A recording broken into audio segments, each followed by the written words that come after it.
Welcome to Split the Defense. Split the Defense. LEAFS Postgame Edition. Split the Defense is presented by LaForest Electrical Contractors. Professional and efficient service since 2004, serving the Kingston and surrounding areas. Alongside co-host Craig Pearce and producer Ted Evans, here's your host, Jordan Webster.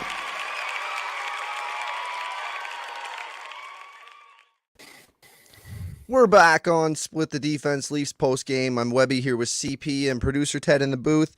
Thumbs up this episode, subscribe to our YouTube, rate us 5 stars, get her going in the comments.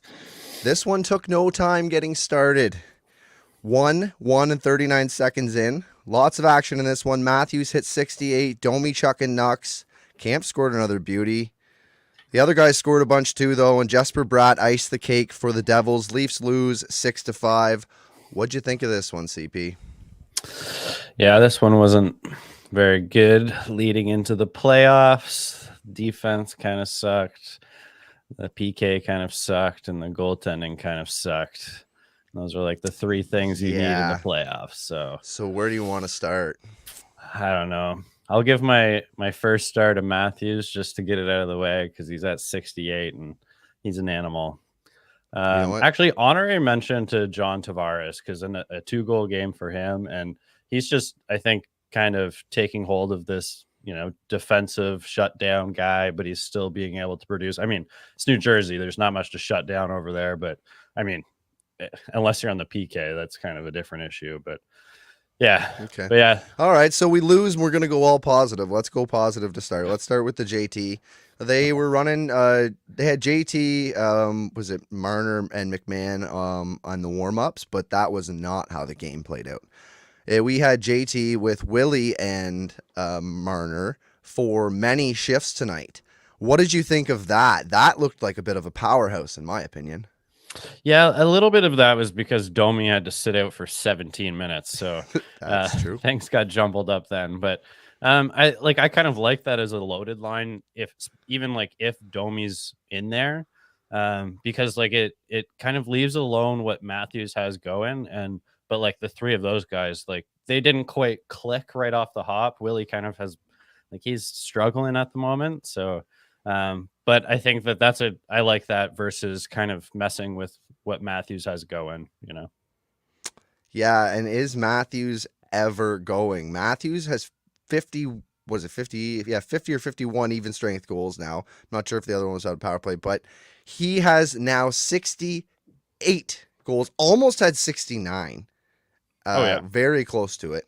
That would have been amazing. There's almost no doubt now that Austin Matthews is going to score 70. What do we got? 4 games left? He needs 2 goals? Oh, come on. Yeah. Oh, it's a done deal. I mean, I'm going to assume that he sits out probably one of those games. At least, but yeah, I mean, I think it would be weird if he didn't get it now, especially because they're going to be kind of forcing it a little bit. Even Marner, I feel like someone talked to Marner because the first couple shifts he had with Matthews, it was just like firing it through traffic for no avail and I think someone may have told them to dude, don't make it so obvious. And then he actually started shooting a little bit, which was nice to see. So yeah, Matthews though, he's really got something going with Domi. Even when Domi was out, there was this gap of where not much was happening on that line. And no offense to Marner, but they haven't been playing together recently for a while. And I think that Domi, it's just been clicking way better with Domi.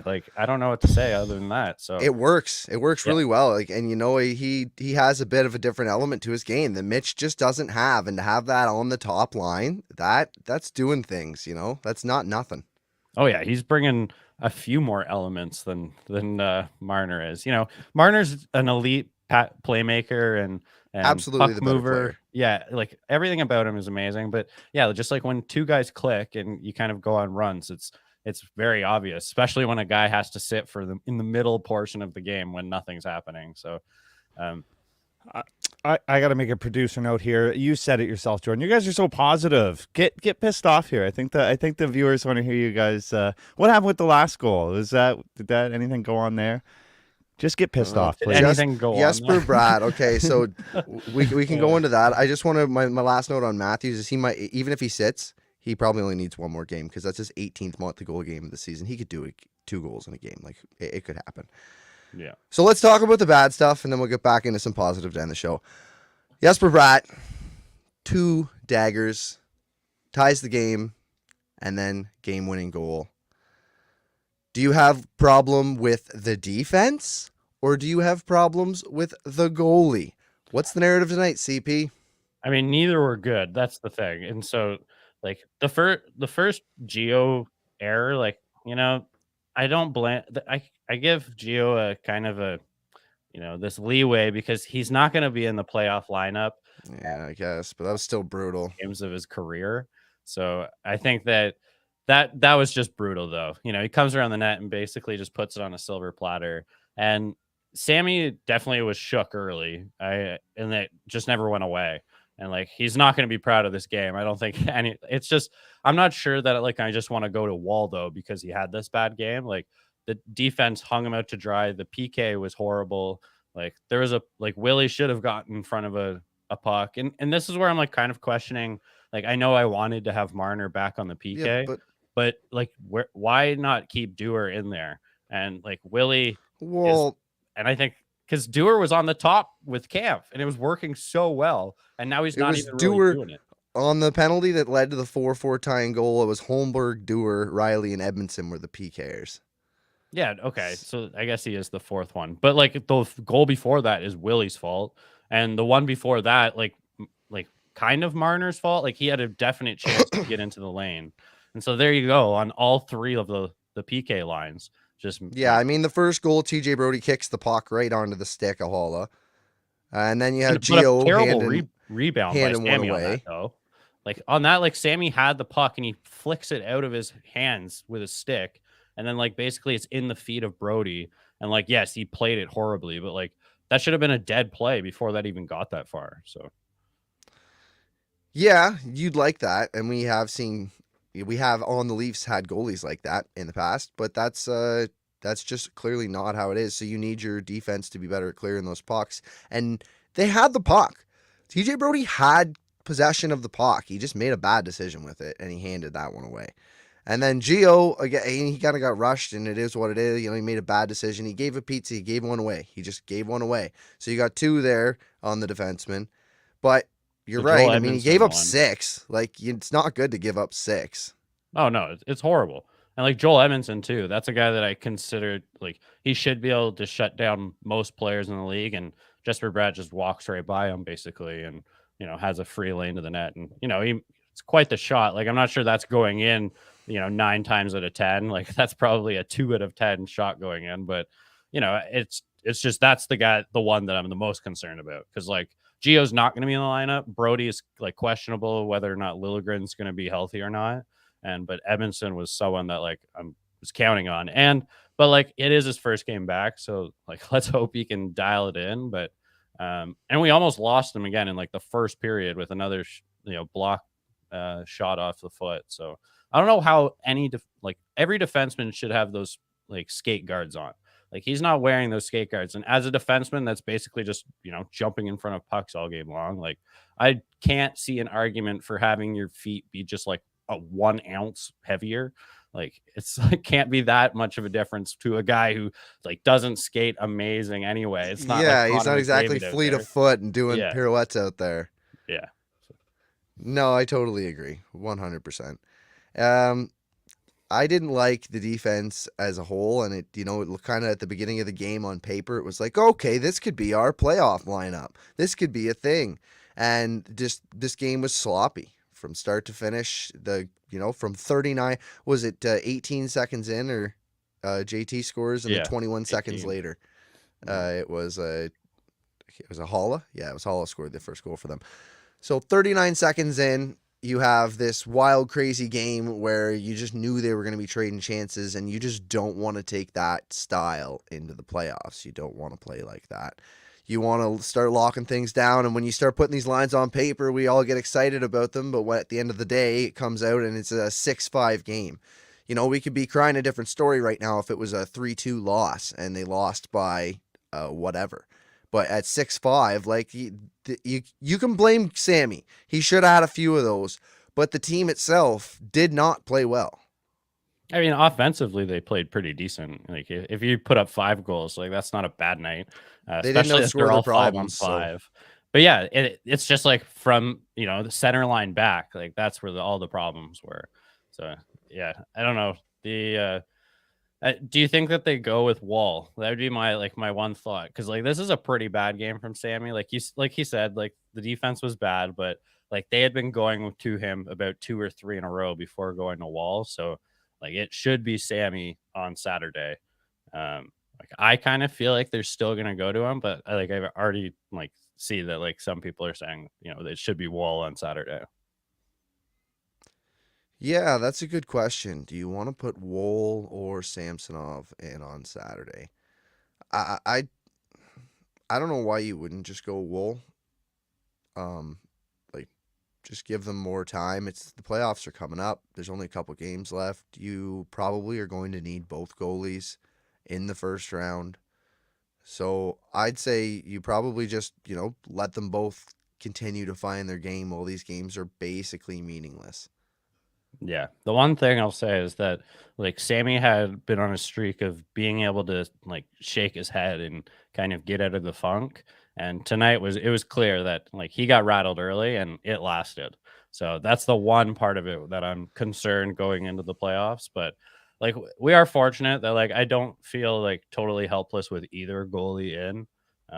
So like I don't know. I was kind of surprised that they had been going to Sammy so much. I know that Wall hadn't been amazing, but why not go just 50-50 until the playoffs and then, make your decision then? You're like, why do you got to, make Sammy play, 6 of the last 8 games and then have him be like the starting goalie in game 1? So like, I hope they go with Wall, but it doesn't change like whether Sammy is my game 1 goalie. He still is at this point. Yep. Yeah, I can ride with that opinion.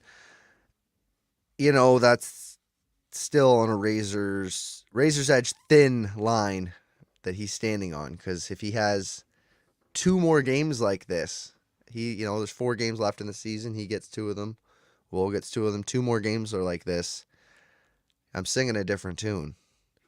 I'm going to be saying, maybe we go with Woll. What if Woll, he posts 2 great games, one of them's a shutout, and Sammy lets in 6 for his next 2? Are we going to be sitting here? I know I will. I'm not going to be 100% confident with him as my game 1 starter. This, like I said, this would have been a lot better tonight had the team showed up for him. So that way, or maybe even he just made a couple of saves that he should have. And then it would have been a 3-2 game or, a 4-3 game. They could have won a 5-3 game on the Devils. But he wasn't good enough. And that's going to start to put questions back into everybody's head. Is this goaltender good enough to take us through the first round of the playoffs? Is this the guy that you want to start with? Yeah, I mean, probably, but you probably would rather bring Wall back as your second guy in, but like he could easily steal that net at this point still. Oh, definitely. I think in almost all tandem goalie situations, like if any one of them has 3 bad games in your last 6 games of the season, like you're going to go with the guy, especially the other guy, especially if he's had like some decent performances. Like we're not in a true starter backup situation. So I think like all bets are off until you see like, their last performances leading up. And then you can kind of make an account. That's why I just like to go with Sammy so early, I thought was questionable, even though I thought he was the starter at that point. Like you said, he was razor edge. I think it's a little bit, more of a, we got like a, cardboard. He's had a couple of bad games moment. in his couple of last games. Like he's had maybe in his last 5 games, 2 of them I haven't loved. And he has had good games, so the majority of them have been good, but he is still showing glimpses of that guy, and we're getting to the time where the pressure comes. And what if he gets scored on 39 seconds into the playoffs? Is that it for Sammy? He melts down, and that's what I'm saying. So you got to see how he responds. He's responded well in the past, so if he comes back and he plays a couple of gems of games, then I can see us and the coaching staff and all of Leaf Nation getting behind putting Ilya Samsonov in net for game 1. as we've pretty much shouted for the last month and a half, 2 months, maybe. Geez, it's been a long time. He's played well since like January. So it's been it's a while, hard to just take it away from him, but you can't, people don't forget. People don't forget he was not good at the beginning of the season. Remember, he spent time in the AHL this season. He didn't play a game. He was on a conditioning stint, but that was this season. So it is still for me razor's edge thin. I wouldn't call it a cardboard edge. I'd say one more bad game and I'm right back to going, I don't know who plays. The only thing is that Wall hasn't been like outstanding. You know, he has been building a little bit, like very, very slowly, but not hot out of the gate. It's coming back from injury. So I think if he was playing like outstanding, like it would be a no question. We'd switch it right now, but just because of the past of Sammy. Like, you know, like you said, we don't forget, you know, he's been playing amazing, but he's had streaks in his past before of, you know, kind of choking. You know, it is there. So It's there. And people don't forget. Nope. Yeah. All right. Well, I hate to break it to you, but this was a pretty good game for the Leafs offensively. There's a lot to talk about that's positive, and I'd like to get into some of that. Max Domi sure had a response on the Nemec hit on Matthews. It didn't look like much of a fight, more like a whooping, just for being bad. Nemec, you're bad. Domi was given the instigator penalty, 17 total penalty minutes. Is it worth it? I don't know. That one was like borderline assault. Just like basically, I couldn't believe that who was the guy that he attacked? Nemec, he's just a child. Nemec. Yeah. And like, I couldn't believe that he had his gloves off. I was thinking that too. As soon as I saw that, I was like, oh, thank God. Yeah, me too. Because that could have been bad. Yeah, it could have been very bad. And that's like one where like, I think that's like so much worse than like what Riley got suspended so long for. But Domi is a veteran of this type of game, and yeah, he knows how to do it. And somehow he got the gloves off the other guy. I'm not sure if he took them off. To me, it was a bit of like a dust cloud until like there was punches thrown. But yeah, that was unreal. Like the group chat was just like going off about Domi this, Domi that. How is this guy going to be on our team for the next so many years? You know, contract talks going on mid game. Buddy, he's got it. They've got it. Oh yeah. There's like few guys who just can realize the situation that they're in and the market that they're in, and like he just gets it. You know, like he just does absolutely everything to win and does and says all the right things to win over this market. And like, you know, walk through Toronto or all of Ontario and like, I bet you can't find someone that doesn't love Domi. Yeah, Max Domi, hell of a character. I mean, from the Instagram post to sticking up for his teammates on the ice, the guy's absolutely contributing to the vibes of this team and Leafs Nation. And he is probably, you know, like Matthews is probably the favorite. I think this was brought up on Twitter earlier as a topic, but Matthews is probably the favorite. But who's second? It's got to be Domi right now. Yeah, it's got to be Domi. I know that like a lot of the young fans, you know, they love Marner. So like there are a lot of Marner fans that are under 20 out there. So like that would probably be close, but Domi's like, like I said, like try and find someone that doesn't love him. Yeah, it's true. It'd be tough to find. So that's exactly true. I mean, you got your McMahon lovers, and you got guys that we love like that, and then you got guys that love Nylander, and then guys that hate Nylander and Marner. And I think it's pretty unanimous that Max Domi's fucking dope. Yeah, like, he's amazing. He's exactly the breath of fresh air that this team needed. And yeah, sticking up for Matthews, like that's huge. You know, it's bigger than you think. Like, so sick of playing or watching a team play that is just a bunch of pansies that won't stick up for themselves. Yeah, pushovers. Right? Like they will not do anything for themselves. They rely on one tough guy to come out and clean up the mess when maybe sometime, but it never happened. And now it just seems to be like the whole vibe is just brought back, and it's just from a couple of players, one of them being the guy Max Domi, and playing on that top line. Like I said, it's so much more impactful to be able to go and irritate and instigate the other team's stars and the other team's best defensemen. Like, Simon Nemec should not have been in that position.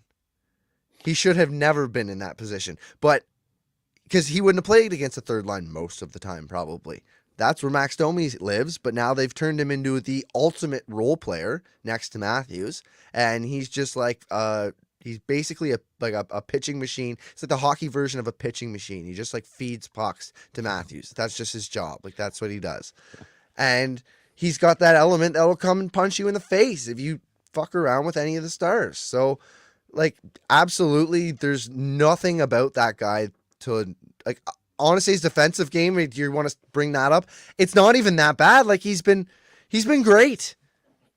Yeah, it's been good. Like he's not a huge liability. I said not that bad. Yeah. I mean, then you said great, I think though. He's been great. Okay. Overall, he's been great. Yeah. Overall, he has been great. The one thing that I'll just say is like he's got to just pick his spots a little bit better than he did today, because like, you know, Matthews was kind of being the one of like the aggressor, and I was kind of just like, oh, nice. Like Matthews kind of, you know, not taking any. And so I wouldn't want like you asked me originally, was it worth it? And like, not if a game actually matters. Like, I don't think I want him to do that just for something so little. But it's a message sent that I don't mind. It's a meaningless game. Yeah, in a meaningless game, I think it's fine. You know, who cares? But yeah, just playoffs. Like he'll and he's smart. Like I said, he's one of those guys that gets it. So I'm not worried about it. I'm just like, that wasn't a playoff situation to do this, but in game 78 or 77, that was perfect. You know, who cares? That was a great message to say, don't fuck with us, and I loved it. Yeah. So David Camp scored another highlight goal. I love how this guy always pulls off the most beautiful goals. I just wish he was a little more offensive minded. It's his 8th goal of the year. He's averaging 13 minutes and 28 seconds per game. That's more than Nick Robertson, who he had a goal called back tonight, right? Nick Robertson, yeah. Yeah. And so that would have been his 3rd goal in 4 games. And he's got less ice time than David Camp. David Camp, his fancy stats are just brutal. And he's playing on the 4th line. And it's been his worst year as a Leaf, by far. His PDO is down, which is a luck measuring stat where you take the shooting percentage and the save percentage, something like divide and then carry the 1. And I don't know. It told me there wouldn't be math. Anyways, his PDO has been down for the last 2 years, but it's been the same as this year as it was last year. So it's really not puck luck. It's not like I don't know why David Camp's just having a really bad year this year.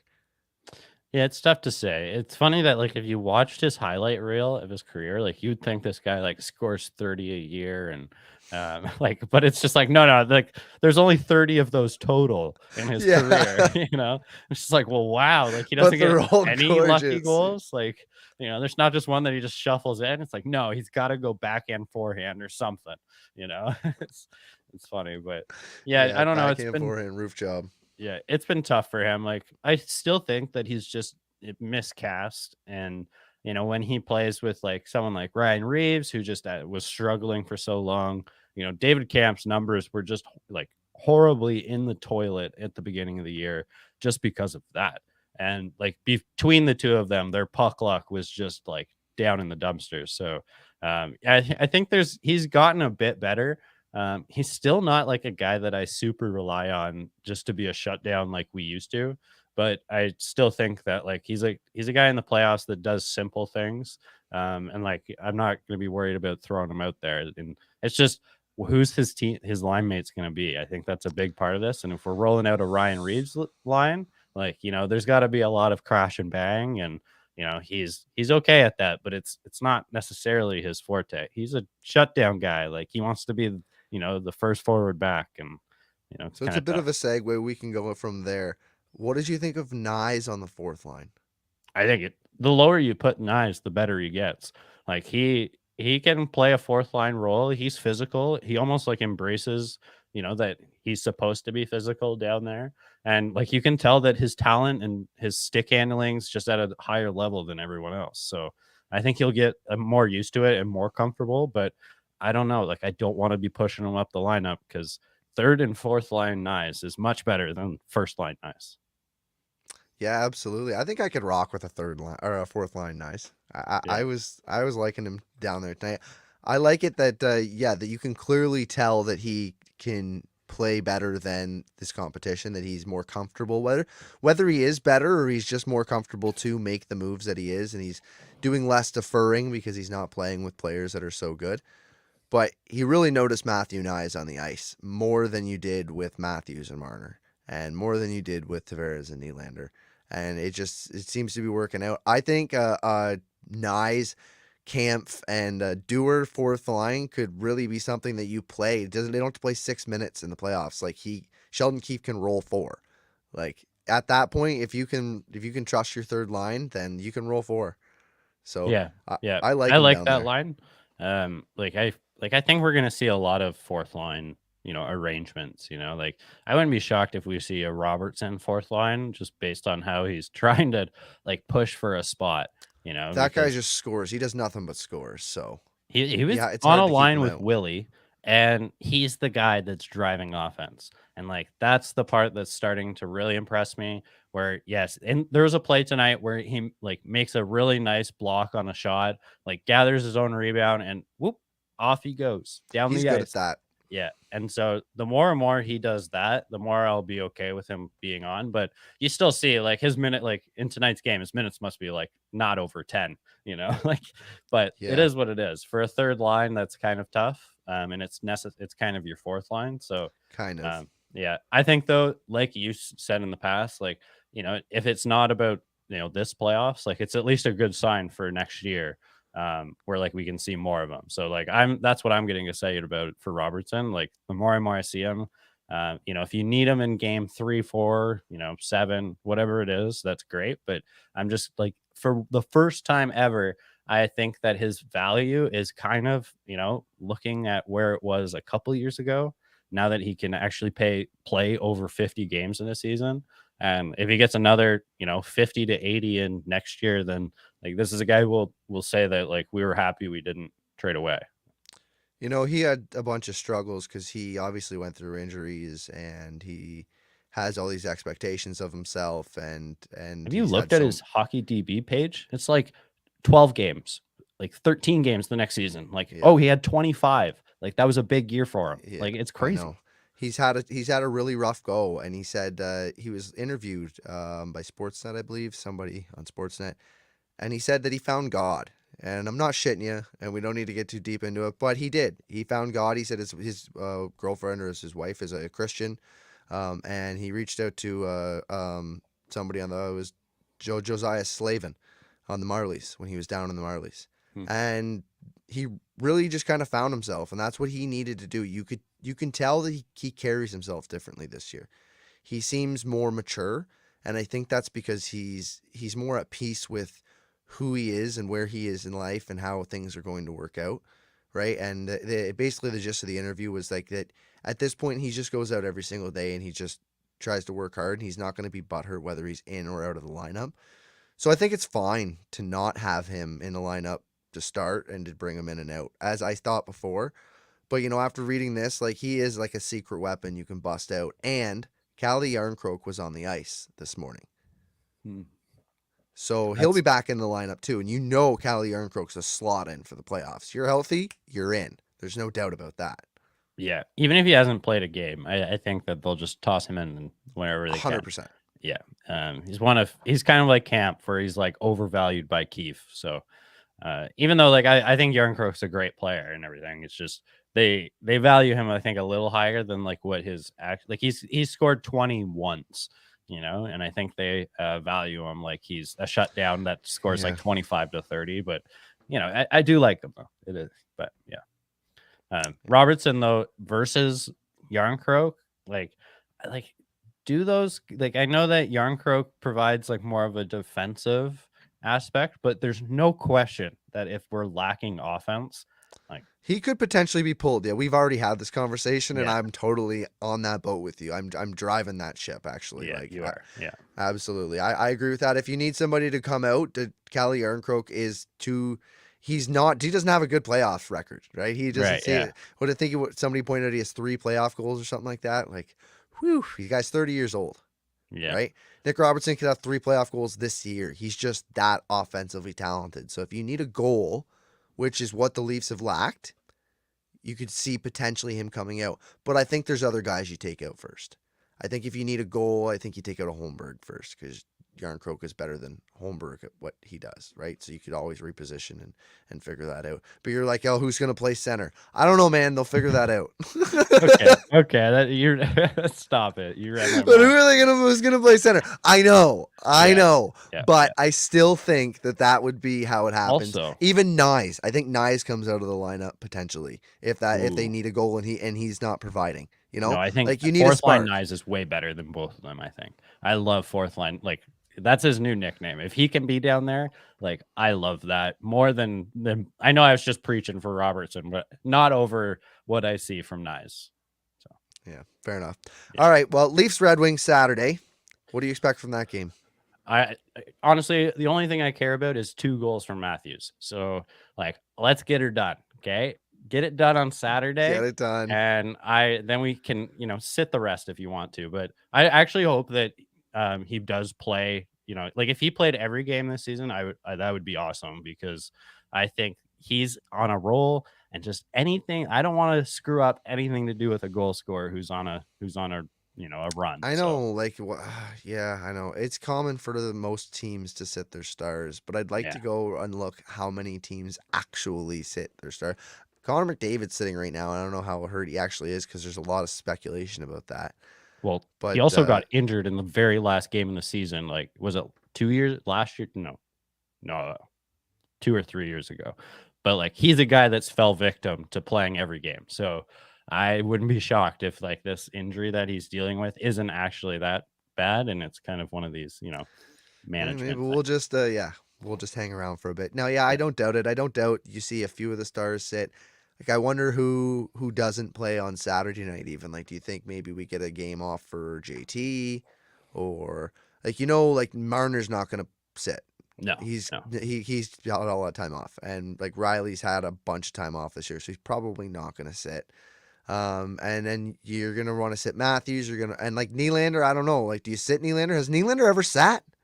I don't know, but he's also not playing that well. So I would maybe sit him early, so that you can get him going for a few. Like maybe he needs a rest. Give him a day off, and then he can ramp up because he was kind of struggling like a couple of games before Marner came back, and now Marner coming back has pushed him down the lineup and had him kind of jumping around different lines. So I think there's a little bit more to the Nylander thing because he's not quite going like Tavares right now. I think his legs are going better than they have in the last 2 years. So like, I don't know, is like, you got to ask him, are you a guy that likes rest, or are you like Mark Giordano that just wants to be on the bike all day regardless?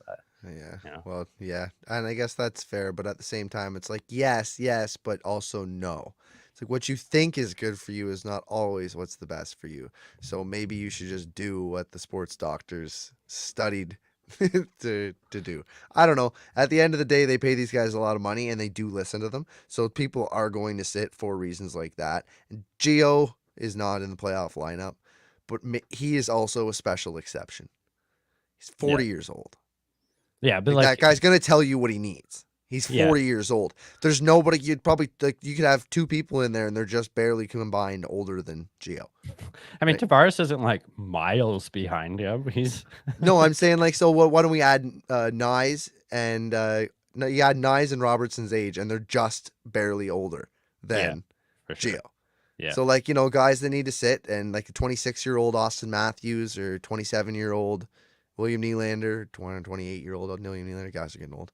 And anyways, those guys, if they need to be told if they need to sit, if they're told they need to sit, then they're going to, because these sports doctors do in fact know what's best for them. I don't know. I don't like always believe in the hocus pocus of stats and science. I'm kind of. I don't believe in science. I do believe. And with that, I do believe though that like confidence is probably more important than all of that stuff. And so if you can Austin be confidently wrong. No, I'm talking about confidence in playing. you know? Yeah, absolutely. Absolutely. I just think that it's probably, you're right. The whole Connor McDavid thing, could get injured in the last game. It's probably better to have more rest than less. And it might take a second to ramp up, but it's probably better in the long run on jumping into a longer schedule to be able to have, a 5 or 6 day break if they might get that in there before that they have to jump into these playoff games, because then it's going to be every other night for 2 months. Yeah, I just wouldn't want to get caught into a team that comes out sluggish because they sat too much. So I would believe more think in one just game is asking too them much. what they think is better. But Yeah, one game's not too much, but something I see they do with Nate with the Avs, he goes out, snipes a Hattie, and then just sits on the bench most of the rest of the game, chills, drinking that BioSteel, chatting to the boys. Yeah, puts you in don't need me 15 anymore. minutes and Yeah, he's like, whatever. I don't need it. Yeah, we're good now. yeah, We're good now. that's something that Keefe was supposed to be doing and was trying to be doing 4 or 5 games ago. But like always, he gets caught in trying to win games. And so to not play Matthews, to the maximum in the third period is just not in his blood. Keefe just rolls him out there. Yep, absolutely. And hopefully he keeps rolling him out there. And he gets up to 70 here on the weekend against Detroit. But for now, we'll wrap it up. We're Split the Defense, Leafs post game. Thanks for tuning in. Thanks for commenting. Hit that like button. Subscribe on YouTube. Please rate and review the show if you have the time. You can tell us we're shitty too. We love that. Find us on X at STDP Hockey and search for Split the Defense on all other socials. Until next time, peace. Nathan McKinnon for MVP. Thanks for tuning in to Split the Defense, Split the defense. Leafs Postgame Edition. Hosted by Jordan Webster, Craig Pearce, and producer Ted Evans. Split the Defense is presented by LaForest Electrical Contractors. Professional and efficient service since 2004. Serving the Kingston and surrounding areas.